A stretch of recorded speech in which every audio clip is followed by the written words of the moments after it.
Well, welcome to now the 16th edition of the Local Gov Stories podcast.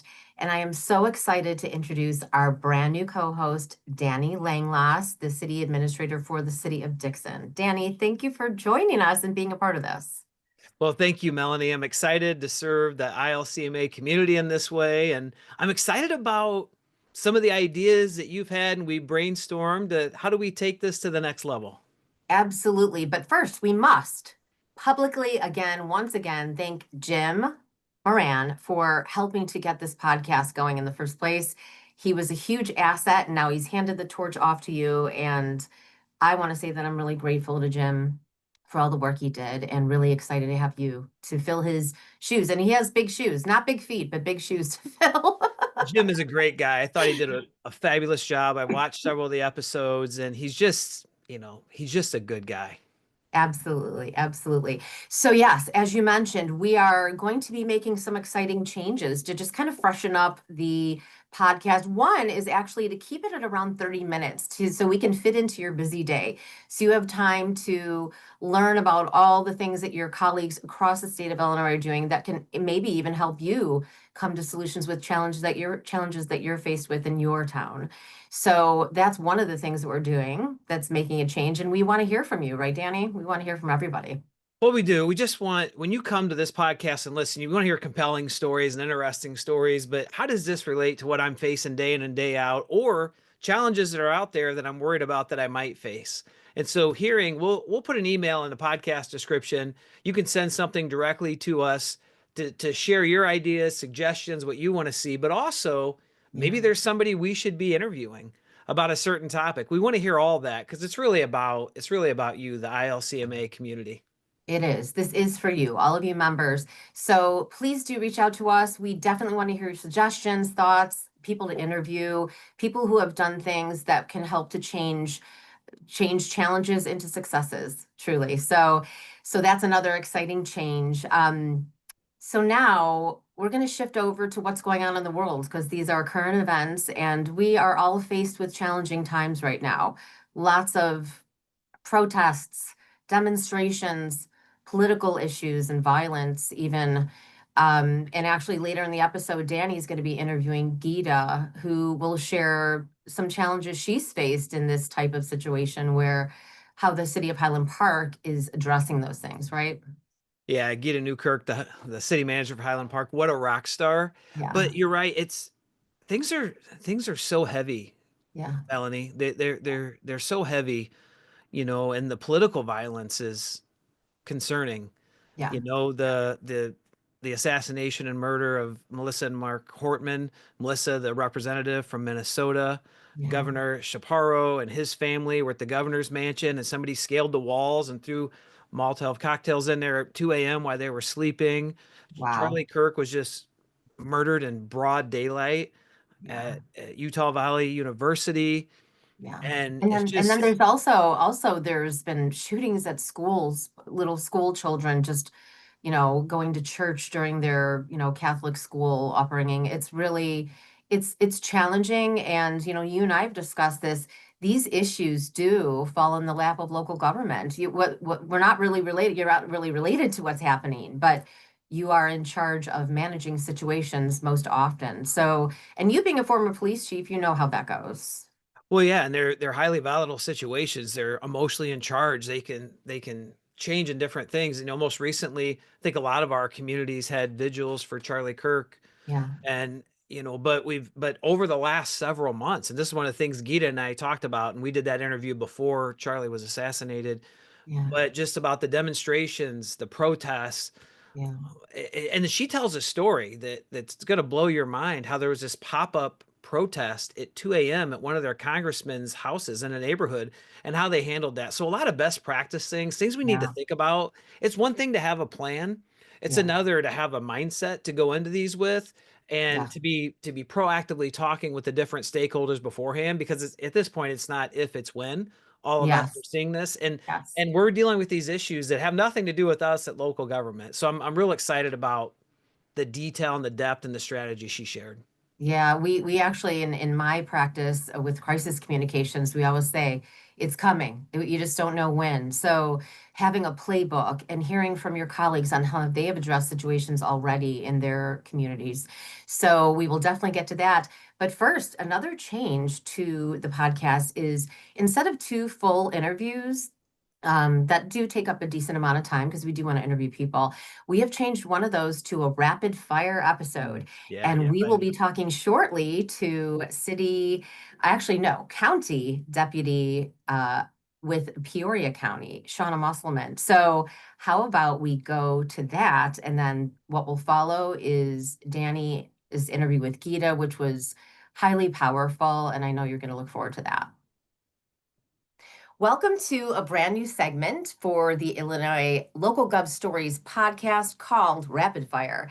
It's a way where we're going to get 5 quick questions answered from whoever is joining us. And today we have the Deputy County Administrator from Peoria County, Shauna Musselman, who is a great sport to help us kick off this brand new segment. So, Shauna, thanks for being here with us. Thank you so much for having me. All right. Well, let's get right into it. We're going to learn about you, your job, Peoria County, and some other thoughts. So, question number 1. I understand you have a wide breadth of experience working in serving in local government, but not just local government. So, why don't you give us a snapshot of your professional background? Sure. I think I first really considered a career in local government when I did my internship with the Illinois Institute for Rural Affairs, excuse me. And from there, I went and worked in the governor's office in the Bureau of the Budget. And then I have been at Peoria County for about 24 years now. And in the middle of all of that, I was the elected village clerk for 12 years in Peoria Heights, Illinois. So I've kind of hit a bunch of different areas of local government over the course of my career, not only as staff, but also as an elected official. So it's been a lot of fun. Absolutely. And that's so well rounded. I bet it gives you a huge perspective. It does. It really does.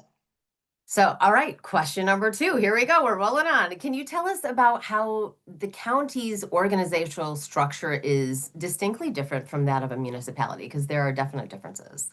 There really are. I think first that the biggest difference is that in county government, we are not home rule like in a lot of the municipalities. And second of all, county government is actually not set in state statute. It is developed by local ordinance, which means that every county in Illinois is a little different from the one next door. So it really provides an opportunity for some nuances as well as some challenges. So Got it. Okay, great. And then a follow-up to that. So, with that type of organizational structure, it seems to spread out the overall control of your operations. How does that impact administration where you work? it has a big impact. For example, a lot of people don't realize that the county administrator, especially here in Peoria County, really only oversees about 20% of our workforce and 45% approximately of our overall budget. The remainder of the workforce and budget lies within our countywide elected official departments. For example, the sheriff, the state's attorney, the treasurer, the coroner, circuit clerk, county clerk, those offices. The county board and county administration, we are a co-employer in those offices, but so an employee of the sheriff's office, for example, is an employee of the sheriff and also an employee of Peoria County. So it really makes relationship building, I think, critical to having a successful operation of county government. Absolutely. And how many people are on your county board? We have 18 board districts with 1 member per district. Wow. So that's a lot of different personality and all the different elected officials, sheriff, coroner and all the other roles. So that's a lot of people to be dealing with. So I imagine you are an excellent communicator and relationship builder. Certainly try around here. All right, changing gears. So you have something exciting going on in Peoria County this year. Can you tell us about it? I would love to. It is our 200th birthday celebration. So it is our bicentennial. And in a super fun play on words, we are putting the emphasis on the bison part of it, BISON. And we have done a very large scale public art project as our kickoff earlier this year. We have a little over 40 bison scattered throughout Peoria County that local artists have worked their magic on. And a local high school clear coated so that they would be weatherproof. In addition, we have a digital passport. So if you're interested, you can go check that out at www.peoriacounty.gov. There's tons of information on there and you can see all of the bison. And then finally, we're going to wrap things up here in a few weeks on October 4th with our block party downtown in the courthouse plaza. So we've been renovating our courthouse plaza. And during that block party, we are going to actually be dedicating that as Bicentennial Park. So we're really excited for what's to come. Is it BISON Yes. Centennial Park? Yes. Or is it spelled correctly? It's in the park, but I love the regular spelling. I love that play on words, and that you found many different ways to engage people in this big celebration for Peoria County. It makes me want to go down there and see all the painted bison. We would love to have you. It would be great. And for those that can't join us in person, though, they are all on the website, and you can check out the passport as well. It's really cool. Our team did a fantastic job. And that's a great idea for other municipalities that want to figure out some way to get people engaged. So I love that passport idea as well. Yeah, it's been great. All right, last question. For young people out there considering a career in local government, or even considering a those considering a career change from private sector to public sector, how would you describe your career in local government, or in general, but you specifically? I think for me, it's been extremely rewarding. There have been numerous times throughout the course of my career where you're having an impact on somebody's life, and you can see that immediately in the actions that you've taken or the way that you have helped a constituent, and so on and so forth. And so I think one of the things that people don't realize with county government is that we like to say we're a mile wide and a foot deep, right? There are so many different business units within Peoria County, within county government itself, from law enforcement to the court system to finance to IT to GIS to not even touching the surface of it, right? So you can come into the organization and you can find your career path throughout various departments. You don't have to stay just in one area. And so it's just been a really great opportunity for me, and a lot of our other employees have had the same experience. So I would really encourage people to really check out local government, but especially county government. I'm a big fan of county government. And you can learn about both if you go to ILCMA.org. There's a tab there talking about careers in local government for anybody that's interested in learning more, whether it's county or municipal. So, Shauna, I want to thank you for being our very first test subject. You and me, we tested it out together. We've done a rapid fire, in and out, got some questions answered, learned a lot about you in a relatively brief amount of time. So, appreciate you being here with us today. Thank you. Thank you so much for the opportunity. It's been a great project. Good afternoon, Ghida. Thank you so much for joining us today. Good afternoon, Danny. Good to see you. It's good to see you as well. It's good to see you as well. Ghida and I go back quite a while. When I became city manager 8 years ago, my city councilman, Mike Vanier, came to me. He had seen Ghida and her mayor at a conference at IML. They did some big presentation. And Mike Vanier is like, you have to seek out and meet Ghida. She is absolutely amazing. She's a rock star. She'd be a great mentor, a great coach. And so it wasn't too long after he told me this that I met you at the Illinois City Managers Conference, and we became friends. And she has been a great mentor, a great coach. She has 32 years in local government experience, been with the city of Highland Park for the last 13 years, 11 of that as the city manager. So we couldn't be more excited to have you join us on our podcast, speaking to city managers, administrators, public works directors, human resource officers, just different people throughout local government in Illinois. So first, where is Highland Park for those who don't know? So Highland Park is a suburb north of Chicago. So we are home to Ravinia Festival. So north suburb right off the lake. Neighboring communities include Glencoe, Deerfield, Northbrook, that area. Okay. And how big is Highland Park? Slightly over 30,000 people. We like to say 30,000 people, 60,000 opinions, but 30,000 residents. Our staff is about 277 employees, and our budget's about 131 million. Wow. Pretty good size operation. It's great. Yes. I feel incredibly blessed to be in this profession, and I just love the community that I represent. I'm moved by your energy and love and your passion. 32 years into local government. It's a very tough job. It's very taxing. Like you said, 30,000 people, 60,000 opinions. Different councils through the years, some amazing, some not so. How do you keep that spirit and that fire? Um, well, I just feel really fortunate to be in this profession. And I think every day, although it is challenging, I think it is very much rewarding. I mean, opportunities to have professional connections and friendships like the one you and I share, and that we share in the profession with colleagues, where we can call and talk about work or ethics or personal challenges, work-life balance. That's so meaningful. And then I also just really believe in surrounding myself with people that inspire me. And we have a phenomenal team here. And so I just focus on the good work that we're doing, and we keep each other motivated and positive. You have created an incredible, incredible team there. The work you guys are doing is phenomenal. Your response to the shooting on July 4th a few years ago now is and what you learned from it is a model for the country. And I know that's something you're deeply passionate about. And that ties us in. I wish we had more time. The segments, the way we work this, were between 12 and 15 minutes. So we kind of got to dive into it. I want to interview Ghida like 6 or 7 times. And we will if people respond and say, we want to hear about this or we want to hear about that.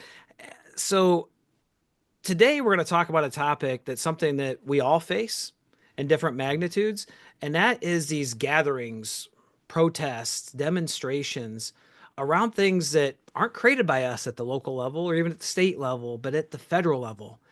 And there's a lot of complexities to that, and we got to get it right. And so what is your experience been? What are you seeing in Highland Park? Um, so I definitely want to answer your question, but let me just go back one moment because I just do want to take an opportunity. Our response to the shooting that we had 3 years ago, I'm so proud and to be part of this team, and I'm just so proud of our response to that horrific tragedy. But every single day, we are grateful for the mutual aid that we received. There were over 115 agencies from local, county, state, federal that supported us. And it's really just a testament to that cooperation, that support that we receive during the most tragic times. And then just, even day to day when we're going through things. And so, again, so incredibly grateful to our colleagues who came from, throughout the area to support us. And then as we look at gatherings, I'll share with you an incident in a moment about a protest that took place at 3 a.m. in front of one of our congressmen's homes. And again, this is something that, immediately we responded, but we also conferred with neighboring colleagues just to understand, how do they respond to these incidences? So we make sure that we always have the most effective and comprehensive plan in place to best serve our community and address these issues. So on a regular basis, I think what we have been seeing, candidly, in response to just federal government issues, we have been seeing protests on almost a weekly basis in our community.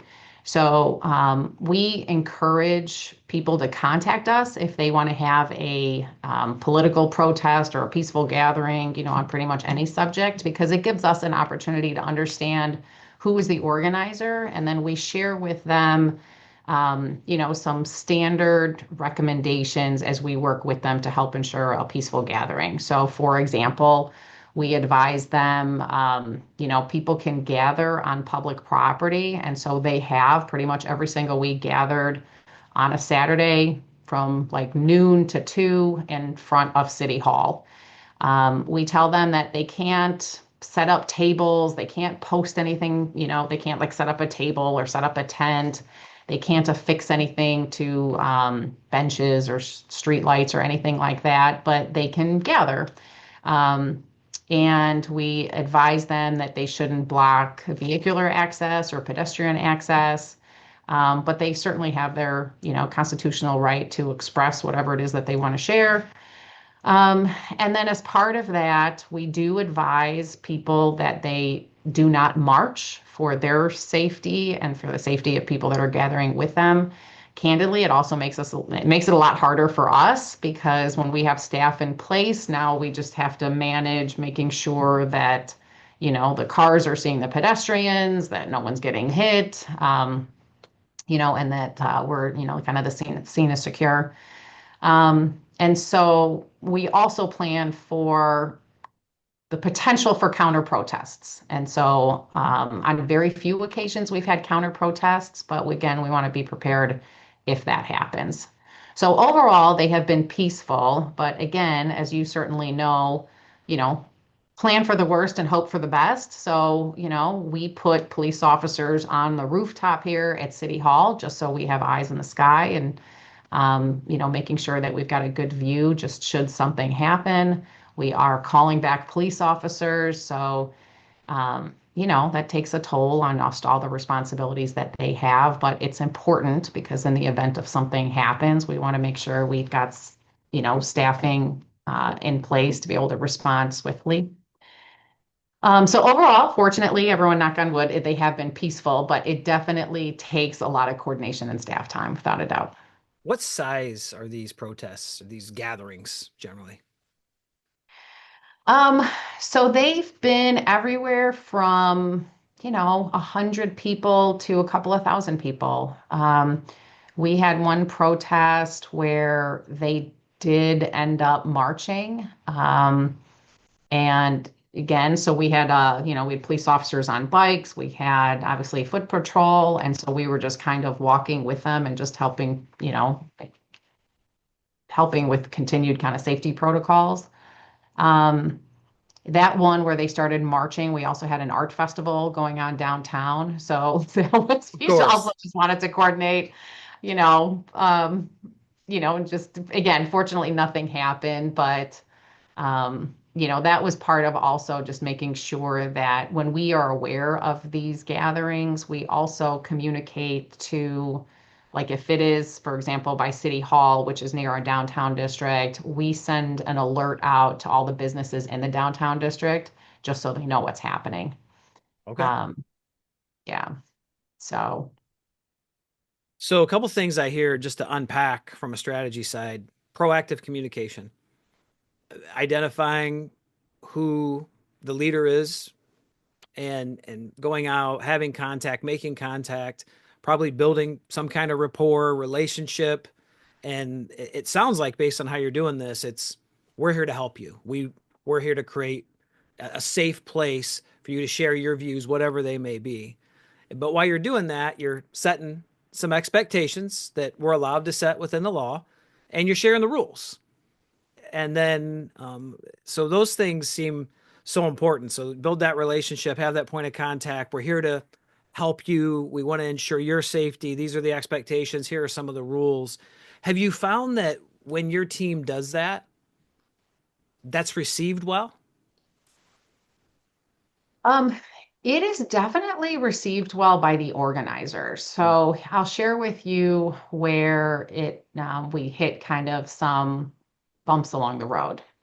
So after October 7th, when hundreds of hostages were taken, we've got a fairly high Jewish population here in Highland Park, and so we had a number of people come together for gatherings to basically protest and argue for the release of hostages.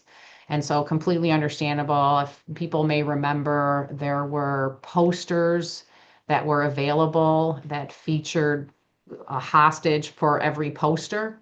And these posters were all over the place. And so what was happening is they were, they want to communicate obviously how they feel, and we completely 100% understand that. But now when you start affixing these posters with heavy duty tape to, light poles and public street furniture, we can't have that. And so we did follow up with the organizers of this and, communicated to them, hey, you can gather here, you can chant, you can sing, you can do whatever you need to do, but these are the rules of what you can't do.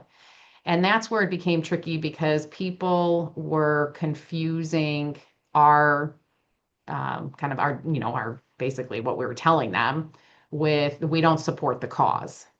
And so, and then when something like that happens, so at one point in time, the group refused to remove the posters. And so we had one of our inspectors go remove the posters, right? So posters, it's just kind of like if you see a for sale, garage sale sign in your downtown district, you're going to remove it. It can't be on public property. So what happened is a photo was taken of that inspector, posted on social media of how dare this person, remove this. And it was almost like we didn't agree with what they were, what they were talking about. And so we had to quickly pivot, and we ended up, for example, like when there would be posters that would be put up during the day, we would have our staff come in at 6 a.m. and remove the posters then, because they weren't removing them. So we had to kind of shift there because, again, we want to protect our employees, in that regard. But the social media is where even though the organizers may have understood, I think in social media, that's where people were like, hey, well, city, why aren't you supporting this?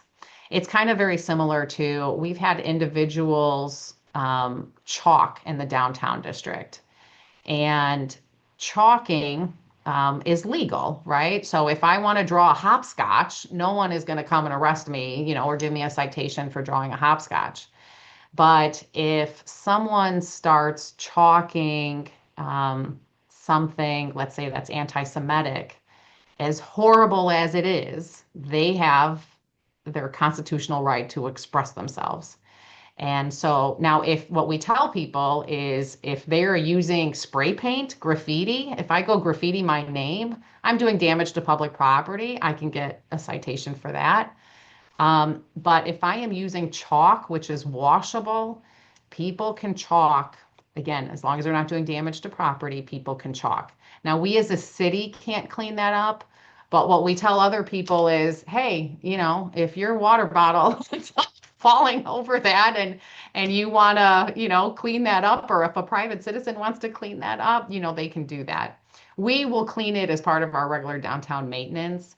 But that's where we do want to just make sure that the public is aware of, again, these constitutional rights that people have, and chalking is one of those where they can chalk, however hateful they may say something. Now, hate crime, if people say, kill the city manager and here's her home address, obviously that's a call to action. That is not okay. I mean, so we will address something like that. But if someone just chalks, I hate the city manager, I would feel very sad about that, but they can do that. They've got their right to their opinion.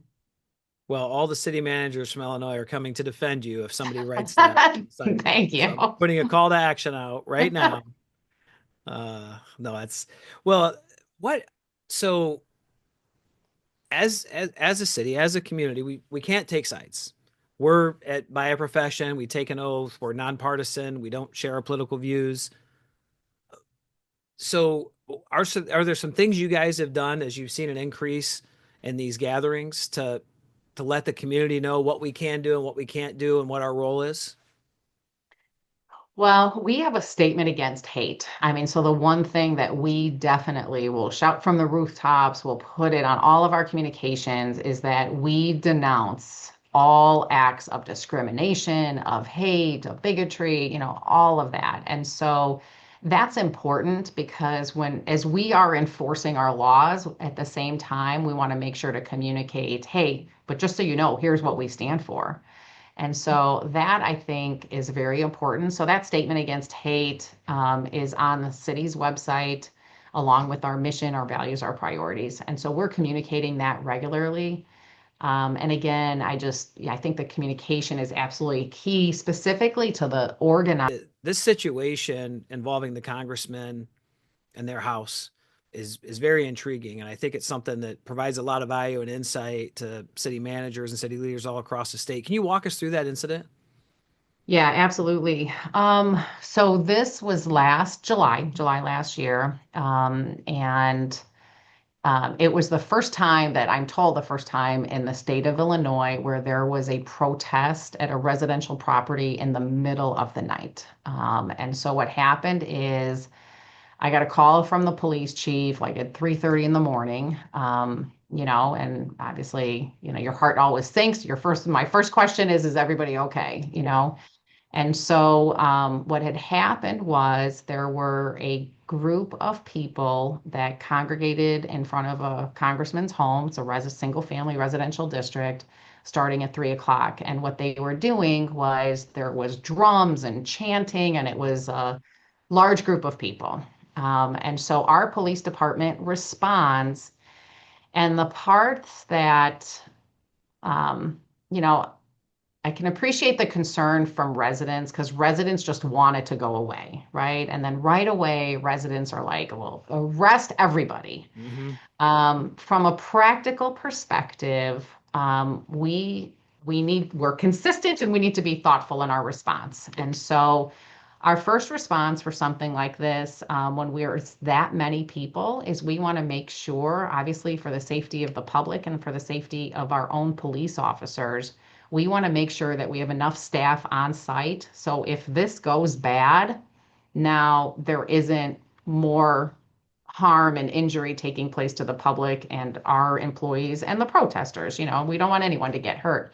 So when you've got, for example, 60 people, 60 to 100 people, and you only have 3 police officers responding, well, they are completely outnumbered. Yeah. And so, so our position was we did call for assistance. We talk to the organizer and we say, hey, you've got a right to say whatever it is that you want to say, but out of respect for these residents, you cannot be here in the middle of the night. So we tried to, just through talking to them, get them to leave. And eventually they did agree to make their way out. It just was not as fast as I think the residents wanted. And then residents naturally are getting more frustrated because they're just not seeing immediate action take place. So after that, and I want to say the totality of it was really only about like 30 to 40 minutes. It wasn't a long time, but you know how it is. And when you're in the height of it in the middle of the night, 3 a.m. 2 minutes seems like, Yeah. 2 hours. So the next day we held a neighborhood meeting at the congressman's house. The interesting thing of this whole thing is too, the congressman slept through this whole thing. So every neighbor was out. But he's got a pretty secure property, and so they didn't hear anything. And the protesters, the other thing too, is they knew the law. So they were on public property the whole time. They never went on private property. Mm-hmm. They didn't do damage to property. And so, and then the other thing is, they were chanting. They were chanting pro-Palestinian, anti-Israel comments. And so that got into the, also the discussion as well about the freedom of speech and what can we enforce, what can't we enforce. And so hateful comments are horrible, but as horrible as they are, no technical crimes were being committed at that time. So now since then, so what do we do? So the next day we had a neighborhood meeting at the congressman's house. We invited all the neighbors. We had, I was there, our police chief did a fantastic job just talking about kind of law enforcement. Here's our approach to law enforcement. Here's when we do something. Here's when we don't do something. Our village attorney was there, our corporation counsel, and so they can talk about it from the legal end. And then we had several elected officials as well, just so they could, totally understand, our approach and so forth, and be there as well, obviously, for the residents and also to reinforce the staff response. But what's important in terms of what happened next. So after that incident, at the next available city council meeting, our city council ended up passing local legislation that helps us better address these incidents. And so we passed an ordinance that prohibits residential picketing within 250 feet of a residential property. And it prohibits that between the hours of before 9 a.m. and after 8 p.m. So if someone wants to come at midnight and protest, they cannot picket in a residential district, they can do it downtown, downtown Highland Park or different commercial areas, but not in a residential area. And then we also then doubled the fine. So if there is an arrest, then we doubled the fine, and it doubled to up to $1,000 per offense. Yeah. No, and looking at the things that we can do and how do we look at this and do an after action? One of the things that I hear running through everything that you've said is de-escalation. The recognition and realization, and from my 21 years in policing, in a neighborhood, if we decide to take them on, if there's something we could arrest for, the next thing you know, you might have protesters in houses. They might be, firebombing cars. What you can create, even though what's happening isn't great and people don't feel safe and people don't feel great about it, it can be so much worse. And so our approach and this focus on de-escalation, who are those people that go and meet and talk with the leaders of the group, and then there's no guarantee the leader is going to stay in charge either. So really, as city managers, administrators, thinking about who are those key people on our teams that we want engaging in that communication. And sometimes we might be part of that. Sometimes it's the police chief. Sometimes it's a hostage negotiator. Sometimes with a certain group, it's a council member who has a huge, I wouldn't suggest that very often, but maybe they have a huge following from a certain demographic that's protesting. But, how do you have some relationships there and communicate and de-escalate? And then the other thing I think is really important, you talked about how you staff the officers, is we can shoot our own video. We can take our own pictures. And if there are criminal violations that happen, we can go back later and address those one at a time. But Right. it sounds like you guys are just on top of this. You're facing it a lot. We're facing it to a lesser degree. Some of these No Kings protests have had between 200 and 300 people, and there's big sidewalks on our bridge that are separated from traffic, and we've done some of the same things you've talked about. But really looking at that. And then the last thing, just for our viewers, whatever strategies you like or things you're hearing or things that work, talk to your attorney, talk to your counsel. First of all, with your attorney, there's difference between what we can do in home rule versus non-home rule. But make sure you know what that is, and make sure you know beforehand, and then know where our councils are at and what they're going to support, because these are what we call APEs, acute political emergencies. And these are the kinds of things that can cost us and some of our people their careers if we don't handle them the right way. And so that's why this topic is so important. I was so excited to be able to talk to you about it today, Ghida. Thank you so much. Oh, of course, yeah. And our police department is absolutely phenomenal. And I would just say also, just because of incidents like this that, occur in the middle of the night or any time, just making sure that they have the training and the tools and the resources so they can do their job most effectively. Difficult profession, certainly, as you well know. Yeah, and build those relationships, both with you referred to and thanking all of those different state, federal, local people that helped, organizations, and just people that came and helped. But that's just as important. And you got to build those. You don't build those relationships when you need them. You build them proactively. So when you do need them, everybody's there. And we really appreciate you joining us, sharing your wisdom. And I appreciate the coach, the mentor, and the friend that you are to me. I Thank you so appreciate you. much. Thanks, Danny.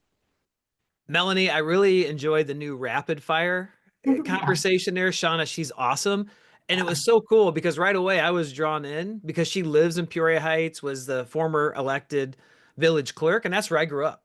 Peoria Heights Yeah, is where I grew up, and it's like, oh, a small world, and the work they're doing around their 200th birthday of Peoria County and how they're tying residents to that, pretty cool stuff. absolutely. The bisons. I love hearing about the bisons all over town for the bison title. And then what a powerful interview with Ghida. She really, she's talking about boots on the ground, middle of the night, people demonstrating in someone's front yard. And how do you handle that? So people can share their thoughts and we can have free speech, but also make sure that the community is safe and the people inside the home are safe. So there's a lot to think about. And it's great that she shared those tips on how the city of Highland Park handled it. So really great interview, Danny. Yeah, no, thank you. She's easy to interview. She's tip of Yeah, the she is. spear, her and her team. And just before we go, we've got a lot of things coming up for ILCMA. Do you want to walk through a couple of those? We do. I'll just mention some things happening, and then you'll go ahead and go to ilcma.org/events, and you can get all the full information. So first thing is ILCMA, our active younger up-and-comer group association. Their fall member mixer is Friday, September 26th in downtown Chicago at Punch Bowl. I can't say it. Punch Bowl Social. Then Wednesday, October 8th, there's 2 professional enrichment events, all at NIU in Naperville. One is regarding ideas to impact pilot projects for sustainability. And the second, which is actually a bit of a hot topic as well, e-scooters and e-bikes. They're all over the place. And actually, a couple days ago, unfortunately, there was a young 16-year-old boy that was actually killed in Arlington Heights, going at a very high rate of speed. So this is another issue that local governments are trying to address right now to make sure people understand the rules, how fast you can be going, where you should be. So all of those things will be addressed on October 8th. And then a couple more things, ICMA. We know so many members go to ICMA. It's October 25th through 29th at the Tampa Bay Convention Center, and ILCMA will have a reception on that Monday, October 27th. And finally, we want to make sure that you get the date for the next conference for ILCMA, the winter conference. That is February 11th through 13th at the Marriott in Normal. And I will always suggest register early and get your hotel, because I never like driving 12 minutes, and neither do you, Danny, from an outside hotel coming to conference. So get that date in your calendar, and when the email comes out, register, and get your hotel. Yeah, what a great conference. Dawn, the committee, her team have just taken that to a whole nother level. Well, I'm excited to be here with you, Melanie, excited to serve the ILCMA community in this way. And don't forget, send us your ideas, your suggestions, topics, people for us to interview. And we've got another exciting episode coming next month. All right. Well, we'll see you next time.